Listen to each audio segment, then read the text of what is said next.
The following program is rated PG and may contain mature subject matter. Viewer discretion is advised.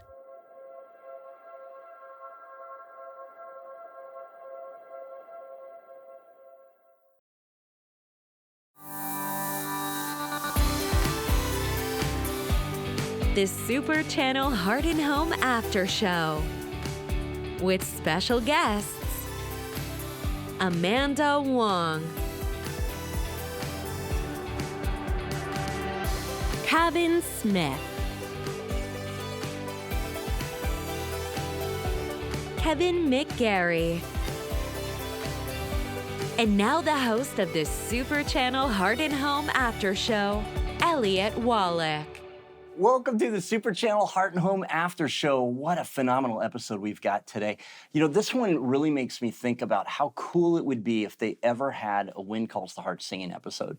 There is so much great singing talent. It always shocks me. Have you ever heard Aaron Krako sing Danny Boy? If you haven't seen that, check that out. It is amazing. There are so many phenomenal singers. You have Pascal, you have Jack Wagner. There is so many great singers on this show. And another one is our first guest, Amanda Wong, who plays Maysu, the pharmacist. And Tiffany talks to Amanda about what did she think when she found out she's going to be singing today on When Calls the Heart. Let's take a look. Amanda, thanks for joining me for episode 8. Thanks for having me. So when you got the script for episode 8 and you saw that you had to sing, how did you feel? Okay, so when I originally got the audition, I actually had to sing in my audition. You did? Mm-hmm. Oh. I was singing to the horse. And was that a scene that was actually from a show, or they just made that up and said? No, we actually filmed it. I think we just ran out of time for that episode, but we filmed it. I sing to the horse when I'm rehabbing it because that's how I calm him, and then Elizabeth walks in while I'm singing. So then when you saw this script, how did you feel about having to sing in the episode? So I'm a choir girl. You know, I was in the school choir and stuff. I'm not surprised. You were also on the swim team. I was, yeah. I know. So I was a part of this choir. It was like a very intensive audition process, but I wasn't a soloist. I was one of 30. So there weren't a lot of soprano 1-2s. That's what I was. So you could hear my voice, but I was also not alone. And so to do this by myself with just myself and Ben, I was a little nervous. But then I read the script and I was like, oh, she's bad. That's okay. But then later on she becomes good. So then I'm like, oh no, now I'm nervous again. But yeah, I was nervous about it. But then when we're filming it, I was less nervous about it because I was like, oh, we'll just ADR that. And we didn't really ADR it. And then we did a little bit, but not all of the singing scenes. And then when I went to ADR, I forgot that I was gonna be singing in it. So I was just like drinking coffee and things like that. And that's not really good for the voice. And I was like, oh my gosh. And so I did one version. They're like, that's good. We're good with that. And I was like, no, can I hear it? What if it doesn't sound good? And now I have no idea how it sounds. So you will know you know now how it sounds and I do not. But yeah, so there's a little bit of nervousness over it. And we had a vocal coach come and practice with us just to make sure we know the pitches and stuff. But I'm still nervous. I'm nervous right now thinking about it. You're going to be nervous to watch it. I am. I'm already nervous. I'm sweating. But... All right, well, let's take a look. Okay, thank you. Put me out of my misery. Now your turn. Oh my gosh. Okay. Me, me, me, me, me, me, me, me, me. Oh, that was great. You sounded great. Mike, you don't have to pretend. Rosemary and Minnie paired me up with you because of how terrible I sound. That's not true. Either way, thank you for your patience. Oh my God, I was like melting in my seat, like, oh my gosh. But okay, that wasn't as bad as I thought it was gonna be. You sounded good. Oh my gosh. I'm like being red right now. To sweat. Yeah. So you said you had a vocal coach come in. Mm-hmm. Did you prepare with Ben also? Did you guys get together off before you had to shoot it? So the vocal coach's name is Sanders. He came in and he just taught the choir as a whole. And then for our duet, he's like, okay, let's hear it. Okay, cool. It was just kind of like that. And we all got the track ahead of time. So we just practiced our own parts in the track. And then we just sang it together. And we rehearsed maybe a couple times over lunch. Well, I do have a clip of you singing well. Are you ready for it? Yeah, I'm ready. Okay. soft, the drowsy hours are creeping, hill and vale in slumber sleeping. I my loving vigil keeping all through the night. Yeah, the funny thing about this scene is when we're getting the reaction of the crowd, it was only me, Ben, and Pascal. Okay, I was going to ask you that, if there was a crowd watching you. So the crowd was watching, but we're just singing that part so that the crowd could react. And then there was a point in time where we all forgot the lines or the lyrics of the song. And because we were all singing the wrong words, I started to laugh, but then I was trying not to laugh because then the audience, because we're getting Kevin's reaction, so they wouldn't laugh.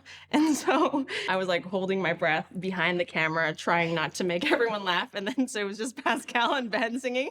And then when the director, Elise, called cut, then everyone started laughing, and Kevin's like, how are we supposed to do our job when you guys don't even know your lines? And so we just, it was really, really funny. And maybe it'll make the bloopers. I hope so. Yeah, I hope so. It's the other side. Oh, so sure, they're shooting them, so we can't see you. Darn. Do you have bloopers? Are we going to see any from you this season? I don't know. I have no idea. I'm not sure about this season. I hope so. I don't know. Me, me, me, me, me, me, me, me, me. To the face. Yeah. When you're singing in a scene like that and there is a crowd watching you, because they were watching you, does it make you more nervous? You know what's odd? I usually do get nervous. I sometimes do karaoke, and that makes me incredibly nervous. But for some reason, when I filmed this, I wasn't as nervous because I was like, oh, it's going to be ADR anyway. And then ADR came, and I was like, oh my gosh, this is the ADR we're using? Okay. So, yeah, that's how I felt. When you do karaoke, what's your go-to? Like, I never did musical theater, but I picked musical theater songs. So, like, Moulin Rouge, Your Song with Ewan McGregor. That's one. Or I do, like, a Disney song. So if they did a musical for When Calls the Heart, would you be game? Oh, my gosh, absolutely. That'd be so fun. But then we'd have to do this whole thing again, and I'd be mortified to watch it. I don't know about that part. But I'll bring more clips next time. Yeah, exactly. I'm going to be. be straight up sweating through my clothes. No dark items at that point. Well, thank you for sitting down and talking to me about episode 8. This was very enlightening. Good, thanks. See, I wouldn't get nervous that I would be terrible singing at karaoke. I just wouldn't, because I would know I'd be terrible. I might accidentally sing good, I suppose, but I wouldn't be nervous about that. It would be unusual. But I think I would be nervous if I was an actor on When Calls the Heart, surrounded by all these phenomenal singers, and then being forced to sing. And I think that's what Kevin experiences from time to time. Tiffany's on the set to find out about that. But first, he's surrounded by the lovely singing voice of Rosemary, played by Pascal. Will the circle be unbroken? I forgot about this. By and by, oh, by and by, we are better when we're together. We will make our spirits high. Sweetheart, that is absolutely beautiful. Oh, well, thank you. I'm just preparing for our very first choir practice. If the road gets long and weary, come sing, and our hearts are Feeling low. Yeah, that's about as good as I can do. That's my best effort. find each other. Notice how they kept it to one note. Do you get nervous? Like when you see something like that, does it like, oh? I don't think I get nervous about much at all, to be honest with you, if I'm prepared. And because I can't sing, I can't really prepare. So it's an uncomfortable position to be in. But because it was supposed to be funny, or at least that's the angle I decided I was going to take, it wasn't so bad. And everybody knows I can't sing, so they're not expecting me to sing. Back when I was in theater, and I've done leads in musicals where I was center stage with a spotlight on me singing a ballad, and everybody judging me. Oh, that's... And it was terrible. Yeah. Oh, it was terrible. I still have PTSD about that. That's like one of those nightmare dreams that you have, but it's actually real. It was real. Well, something else that's happening in the town is obviously they've been dealing with a lot of hardship this season. And Lee just really steps up. Why do you think he feels such a responsibility by hiring so many people? He feels such a responsibility to take care of everybody. The people who can help should probably help. This is a fairly recent realization in my life, but I'm trying to write more. So in writing, I reflect more. And when I'm reflecting on my life, I realize that I think I'm like the luckiest person I know. And kind of blessed in a lot of different ways. And I'm getting to this point in my life where I feel like I gotta start giving back more. I gotta start doing more for other people. And now I'm in a position, certainly not financially, but at least mentally, where I'm ready to start trying to do more for other people. And you've realized that the buzz you get out of that is way more than you get from doing stuff for yourself or other people doing things for you. So I think Lee's come to this point in life where the mill has lost some of its jam for him. The newspaper's become more Rosemary's thing. And I think Lee, the money is not really that big an issue, so he can focus on other things. And I think he wants to help. He genuinely wants to do well. I think when he was running for mayor, he wanted to do something for the community. So I think in this, he's come to that stage in his life where you do what you can because he can. And now they have this big job that's coming up with this new character, Barnaby Montague. Right. What do you think about this guy? Ooh. Yeah. Ooh. Shady dude. If we add a shift, we can make our delivery targets here, here, and here. Yeah, that's a good idea, Richard. But in the middle of nowhere, a trestle bridge, really? That's what Barnaby says. Why would you build a bridge here when the road to Union City is over here? Oh, well, ours is not the reason why. We're lucky to have no work. Good job, Richard. Thank you. It's interesting. I've always found it fascinating when they do insert shots of like a map or a picture, and then you watch the person's finger follow it. Remember the bridge? You got a bridge here when there's a road here, and they're drawing everything on like we're all morons and can't figure this stuff out of ourselves. Is it always the actor's hand, or do they go back like second unit comes and picks Jack that won't shot? do his own handwork. Really? But everybody else does. Oh, okay. Jack's got those old wrinkled man hands. He doesn't want them on camera anymore. It looks like a skeleton reaching his hand in, like the Grim Reaper. I would believe that, except I saw in the earlier episode where he was in a swimsuit. Yeah. In the hot springs. It's not actually him. We broke the budget to CGI a much younger man's body on him because Jack couldn't stand up straight at the time. He's rickety. He's got the rickets, I think it's called. Are you guys good friends? Jack and I? Yeah. I'm not allowed to make eye contact with Jack. Not allowed to use his name. Most of us are supposed to bow when he's in the room. No, Jack's great. Jack was a slow burn in the very beginning. He didn't know anybody. He comes up here and does his job and goes home. But he has become, sort of like a Papa Bear on set. But he's been around forever. He's got great stories. And I think next to him, I'm the oldest guy. Rothgar's in there somewhere too. But Rothgar and I are both, if I'm not mistaken, like 30 years younger than Jack, 35 years younger than Jack. Yeah, like late 30. Yeah, it's a big difference. So I think he thinks he can confide in us because we're similar. There's at least a 30 years age gap. Yeah. It's like hanging out with your great-grandfather. We're learning so much. A lot about him. Yeah, for I sure. had no idea. Yep, it's true. Wow. It's all true stuff. Yeah. Science. Yeah. So back to the scene. Right. Why do you think Lee decided to take the job, even though he has suspicions? I think he was caught between a rock and a hard place. Money is tight for the town right now, and he needs to keep these people employed. He's trying his very best to keep the community together, and I think one of the things that at his disposal is to be able to. I mean, it's a bit of a boon, this job, so he kind of has to take it. If he doesn't take it, he's going to have to start laying people off. So sometimes you got to do something you wouldn't maybe do under normal circumstances. And he doesn't have all the information. He doesn't have any of the information. He's just Right. going off intuition here. Something in his spidey senses are starting to tingle. So you also get to work with the character of Richard. He's more prominent this season, and he's been around for a while. Yep. How has it been working with him? He's actually a really nice guy. Our show has been really good over the years. If you, I'm sure the fans will know this, but our entire group of extras that we have on this show, I would say 80% of them have been here from day one. A lot of our one-line players and two-line players have been here forever and are still here, and they still keep coming back. I think that it says something about how our little show, we all talk effusively about everybody saying, oh, we're good friends, we're family and stuff, but it also translates to the crew, to the extras, to everybody, the drivers. We're all a big happy family, and I think the extras like coming to our set because we have that vibe here. There's no tantrums, except for Jack, but there's nobody else that throws tantrums except for Pascal, but nobody else throws tantrums except for Aaron and Ben.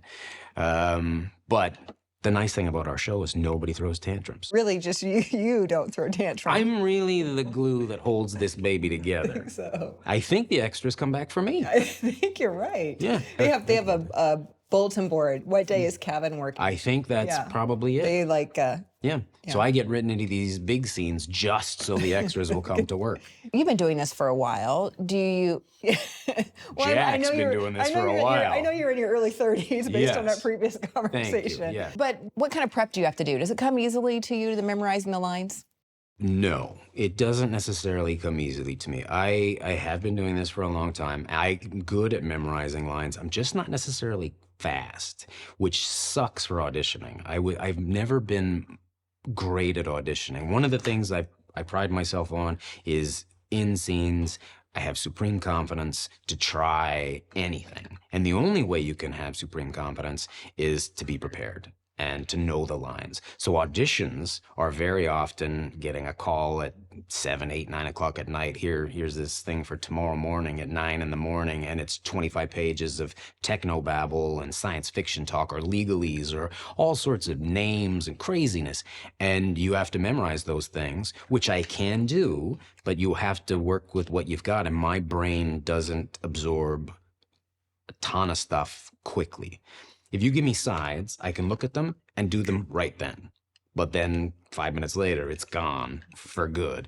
So I have a 3-day brain, I call it. And after 3 days, it's kind of there. And then 4 or 5 days later, I can relax. For me, if I can forget about the lines, like just completely forget, then I'm relaxed and I can listen, and it makes me an active listener and I'm not just waiting for my cue or my line. And so no, I don't come by it naturally. It's not quick, but I can memorize and I make it a point. Like I've worked hard on that. I'm disciplined when it comes to that because I can't do my job. In fact, if you watch scenes where I look a little less confident or I'm not at ease, it's probably because I don't know the lines as well as I should. And so that's something, certainly, as an older actor, I pride myself on. I work hard on that stuff because I have to, or I'm just bumping into stuff and making a nuisance of it. So I like this job. I like acting. It is fun. And to fully enjoy it, I have to be prepared. Like, I got to do all the work. Then I get to do the fun stuff, like in any job. Well, thanks for talking about episode 8. You're very welcome. We'll call it the old man episode. Oh, man, episode. The dusty and the episode.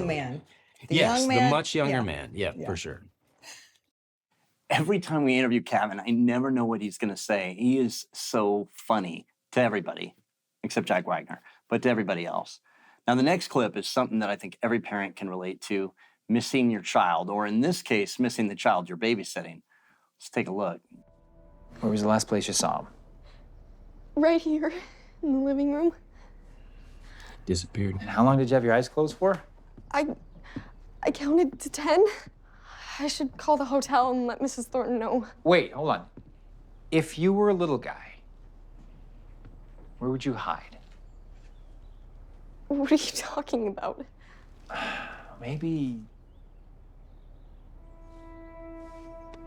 Maybe somewhere only a little guy could fit.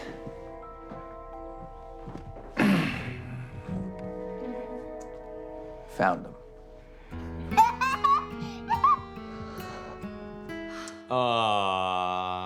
Did Highland have fun shooting that scene? Was he really there when you were there, or is that an insert they did later?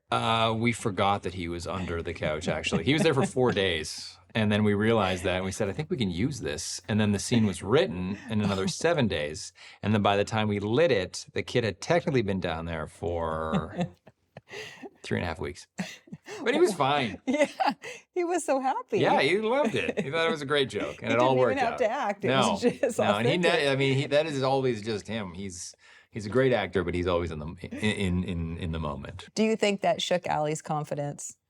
Oh yeah, at least she lost the baby. The babysitter lost the baby. I think, yeah, for sure. You know, but Nathan's there to tell her, of course, everything's going to be okay, and you know, everybody makes mistakes, and you know, it wasn't a big deal. We found him, so I believe we find out later that Elizabeth says that she would gladly ask Allie to babysit again. Well, she's definitely the one person that was completely okay with it. I mean, she thought Allie was fine even after the fact.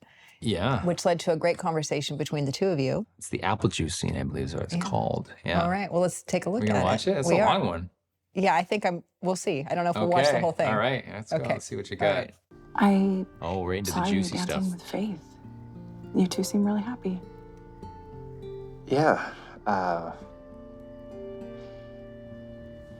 She broke things off. Just before that dance, actually.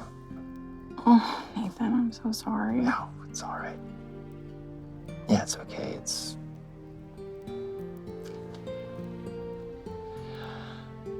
Yeah, I don't think I'm very good at this thing. But maybe I'm not meant to be that kind of guy. You're done with love. Maybe I should be. Yeah, maybe I should be.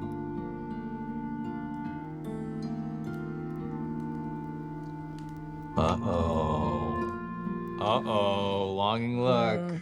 What's going to happen there? There's some stuff to unpack there. I think there might be some stuff that never got unpacked that's finally starting to happen. So how would you describe their relationship now? They're getting to be very good friends. And you know, and they have a lot in common. You know, not only as being single parents, but just, you know, what they do as well. And, you know, they're two kind of servants of the town, you know. One's in law, one's in education. But, you know, I think they're finally just starting to see each other for the first time here. You know, and also, I mean, Nathan's at a low point where he's really tried to put his heart out there for people. And it really never worked. And the closest that it ever has kind of come to anything to love has been with Elizabeth. And I think they both kind of see that at that moment. So Does it change the way you act across from somebody when you're friends off screen? I know you and Aaron are friends. I guess feeling comfortable with somebody allows you to really trust your own instincts. Like, you know, I can try something, you know, that maybe we didn't rehearse, or that I just kind of feel that should happen in the scene or at the time is true to the character.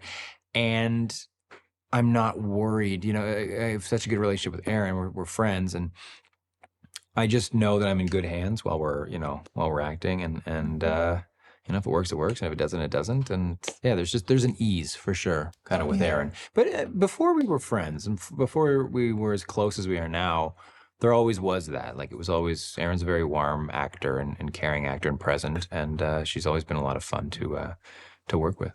Is it vulnerable? So when you do a scene with someone? A scene like that is vulnerable for sure. Yeah. And I think that comes into your question about it. Does it make things easier with your friend? You're not afraid to be vulnerable, I guess. I mean, you have to do that as your job as an actor, but it is a lot easier when, you know, you trust the person that you're acting next to. Did you rehearse that scene ahead of time? Do you talk about it, kind of plan out some of the nuances? No, we don't rehearse a lot. We don't tend to. I don't like to, personally. I mean, there are actors that like that. I kind of like to just do it and, you know, kind of whatever happens, happens. I think it's always, you know, you always shoot. And it's like you shoot the rehearsal regardless, and if it works, that's the shot. Everything's just one big rehearsal, I find, in this medium. We didn't rehearse for that, because it really is just two people sitting down talking, you know, and it was, you know, we did different takes, and I think that was the best one that serves the story that we're trying to tell. So, yeah. You said it's a 4-minute scene. Do you have to memorize all 4 minutes, or do they break it up? In 10 seconds, yeah. That's how my memory works. I'm like the memory of a goldfish. It's 10 seconds, and then we cut, and then 10 seconds, and then we cut, and then 10 seconds, and then we cut. No, of course, we did the whole thing. Yeah. Yeah, yes, we did. I used to do theater. So, I mean, he has to know like a 2-hour play. Yeah. So this is nothing. When you memorize your lines, do you do it verbatim or do you memorize the gist of it?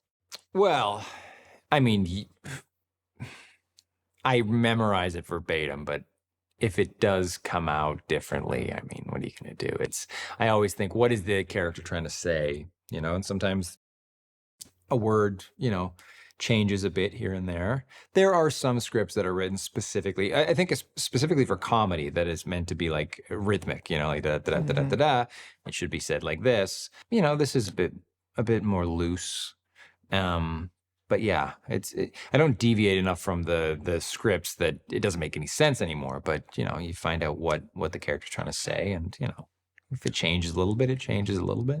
So along with this storyline, there's a storyline of suspicious activity happening in town with Montague. Oh Barnaby yes, Montague. Oh yes. Let's take a look. Okay. What kind of work are you doing? The cabin needs some fixing. These gentlemen are putting in a well. No, they're not. They're just sitting around the fire. Didn't Bill put a well in a few years ago? Yes, but it's gone dry. Well, let's just keep the noise down after dark, all right? Of course. Gentlemen? Well, that sounds like he's lying. What do you think Nathan thinks about this guy? That he's lying. Yeah. Next question. No, yeah, it's that he's, you know, something's going on up there, and he doesn't know what it is yet, but he's suspicious of this well-dressed, smooth-talking guy, and the rest of his workers are all blue-collared, and he's just sitting around. He should have like a brandy. That's what I feel. I mean, like, I don't know.